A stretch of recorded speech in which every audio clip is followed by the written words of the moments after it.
What's up, guys? So today the plan actually is I really want to try out the seats I have in the RX-7 in the Z. I know that after I got the Z, I put Corbeau like reclinable seats in there, but even then the base bottom, like the bottom pad of them, I'm not in love with it.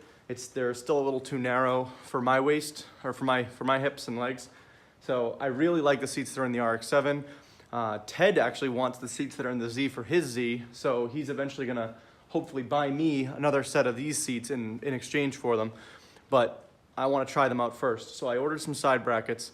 I'm gonna rip them out of this car, pull the Z in, and then find a way to mount them. It should give me a little bit of extra height too, because they won't have rails. That's what the plan is for today. Just some other quick updates. I threw the aluminum hood on the RX-7. I still need to get the latches set up on it. I also want to get a hood vent for it. But this car has been on hold since the fuel system got ripped out. I want to save up and get all that stuff for that car. Ted Z, he's still waiting on the correct motor mounts from the company he ordered them from. It's kind of ridiculous. They haven't sent them yet, and he's been chasing them down. They said they've sent them a bunch of times. Sounds really fishy to me, but hopefully he'll get them soon. He's gonna be here in a little bit to do some stuff on his Subaru, actually. So, yeah, bunch of odd stuff. But overall, yeah, so going into the winter, hopefully we can get heat in here and I'll be able to actually put videos out quicker, but it's all gonna be kind of depending on if we have anything to do, which comes down to money. So if the videos are a lot more staggered, you know, like a couple weeks between each video, that's because I don't have much new content, so I've been kind of staggering them out to just fill the void. But for now, let me get to pulling those seats out.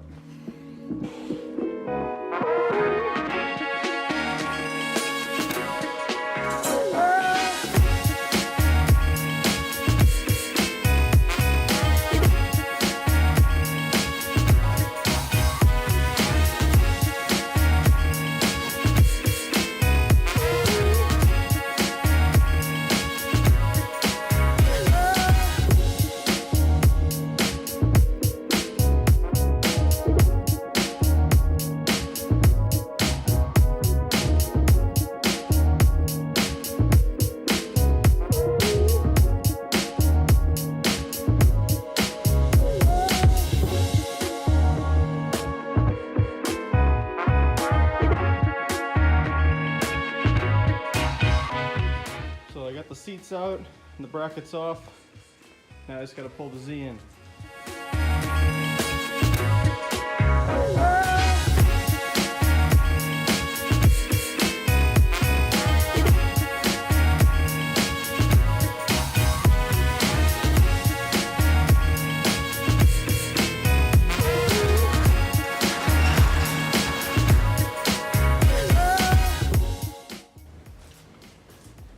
It's all wet.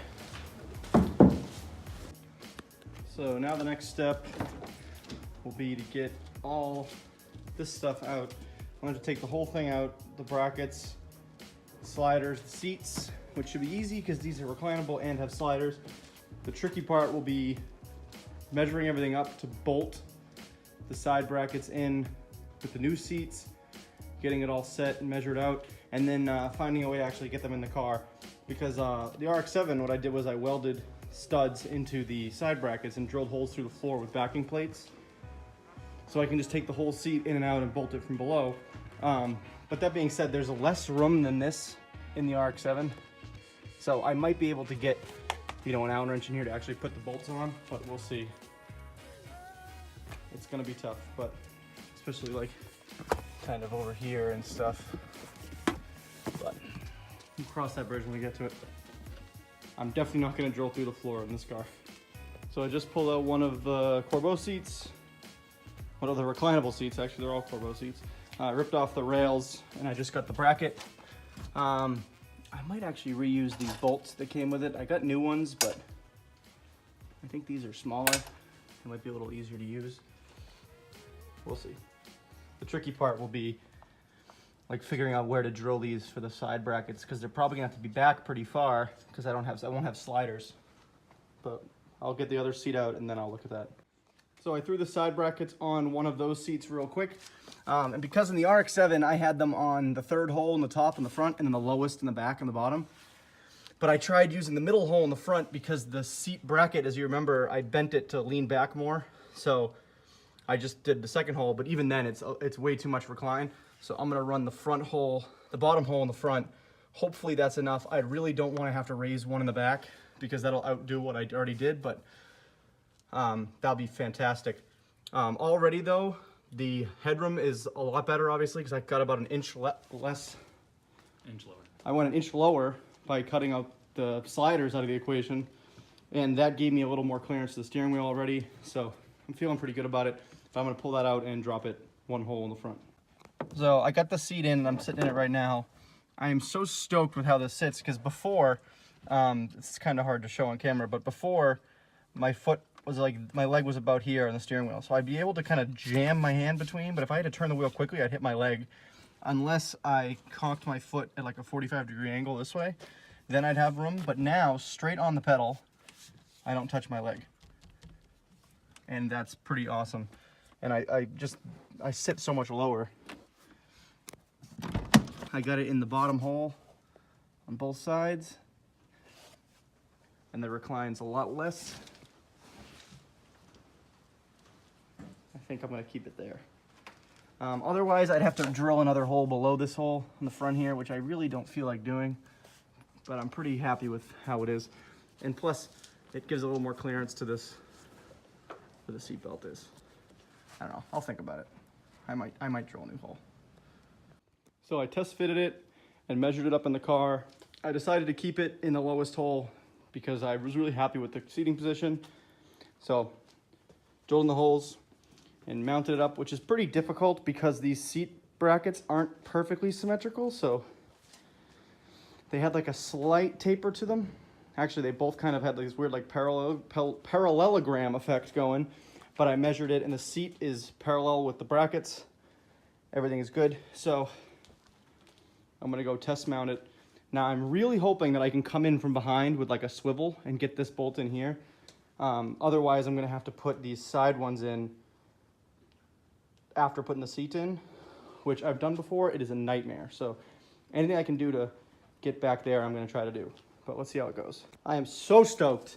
I was able to come in there with a swivel socket and get that one. And the other one, I was able to jam my hand behind it with a ratcheting wrench. So I didn't have to undo these guys, which are a nightmare to get back in. And that is rigid. I'm so happy. They're so much more comfortable. They still fit the look of the car really well. They look so good in there. And the biggest thing, this is the biggest thing I'm happy about, with these seats, because they're buckets, when they recline, the front of the actual bottom comes up, which for someone as tall as me, having some like thigh support on long trips is crucial. With the other seat, it's basically the only part of me that touches the seat is like the back. So being able to actually kind of sit and spread the weight out, it's awesome. I'm happy. So I'm gonna bang out the other one. Whew! So I drilled the holes for the passenger seat. I had to put the holes one back. I basically drilled into these ones. I bolted through this slot here for the driver's side, but I had to go one back for the passenger side.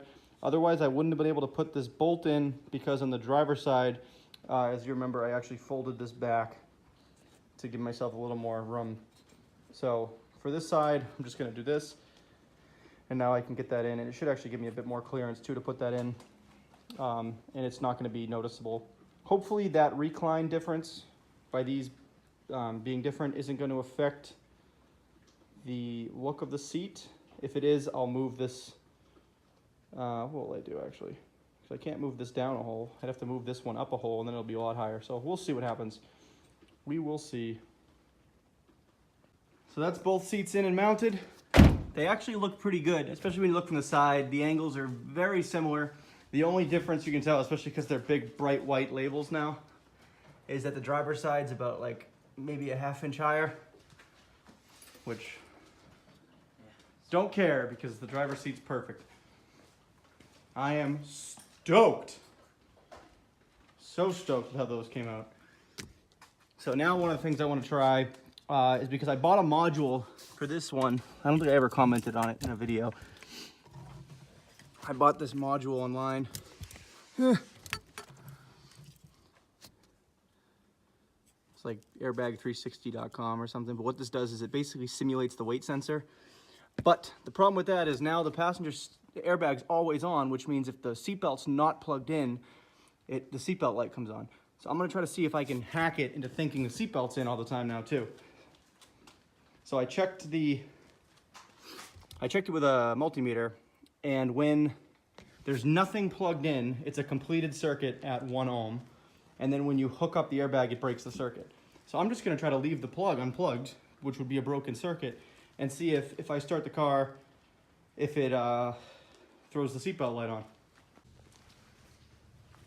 I know it's not the longest video in the world, but I'll probably end it here because finished that up. I'm super stoked on how those seats came in, how they fit in the car.